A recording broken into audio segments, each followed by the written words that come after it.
pulled downhill by the sheer force of gravity, the glacier begins to move.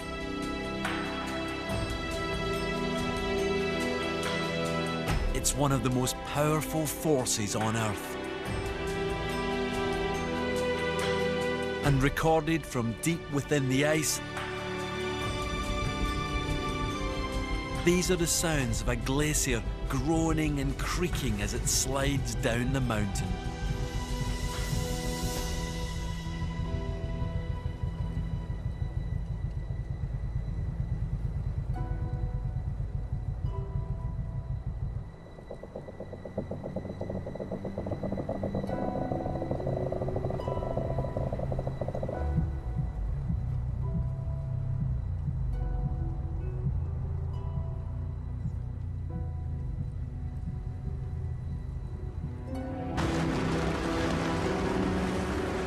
They may move too slowly for the human eye to appreciate, but as a speeded up footage of the Argentière Glacier shows, the ice is very much on the move.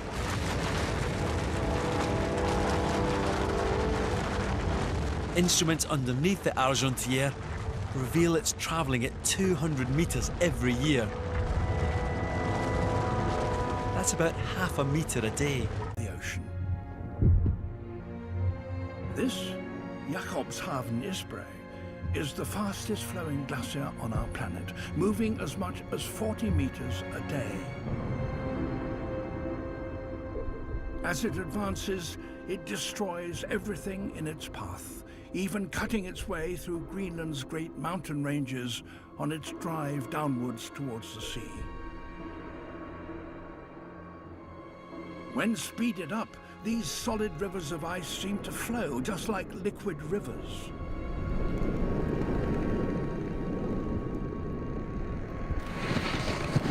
This is the titanic force that cuts down mountains and levels the surface of continents.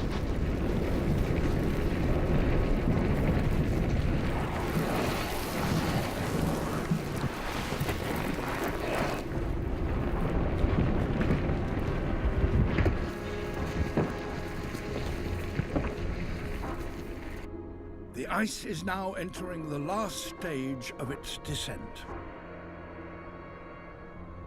As it gains speed, huge crevasses open that extend down to its very core.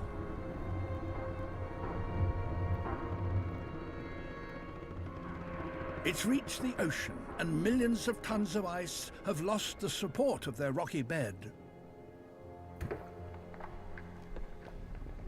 Something must give.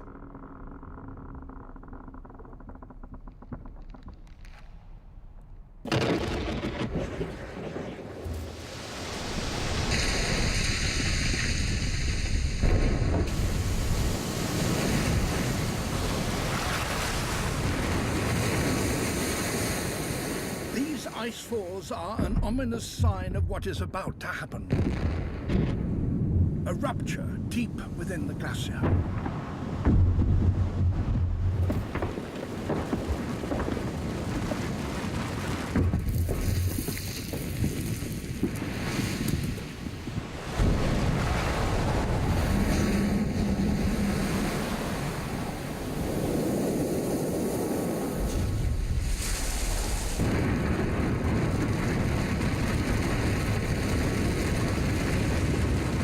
A colossal iceberg is born.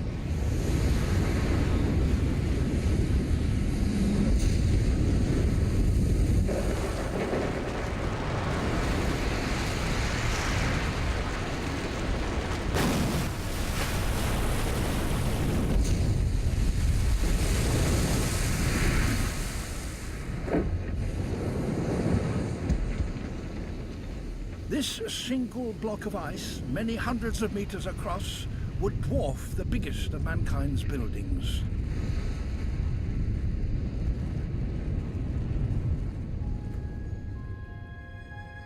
Every year, tens of thousands of icebergs are spawned by Greenland's glaciers, and their number is steadily increasing as the climate continues to warm.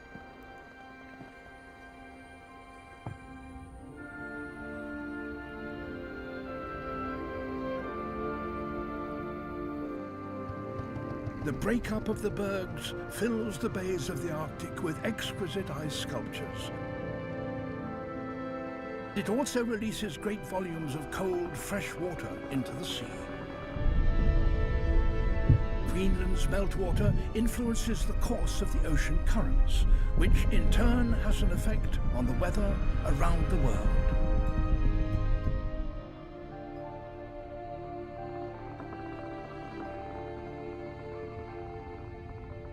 The Arctic is closer to home than many of us realize.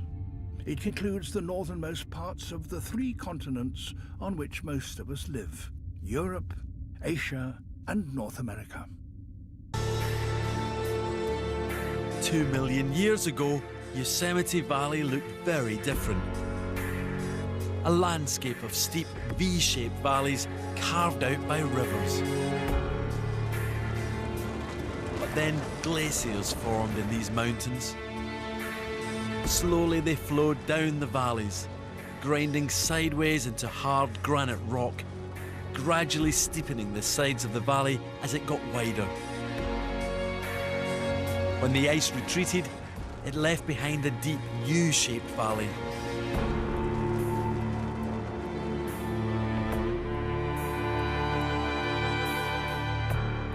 The classic signs of recent glacial activity are everywhere. Huge boulders that have been cut from the cliffs and carried for kilometres by the ice.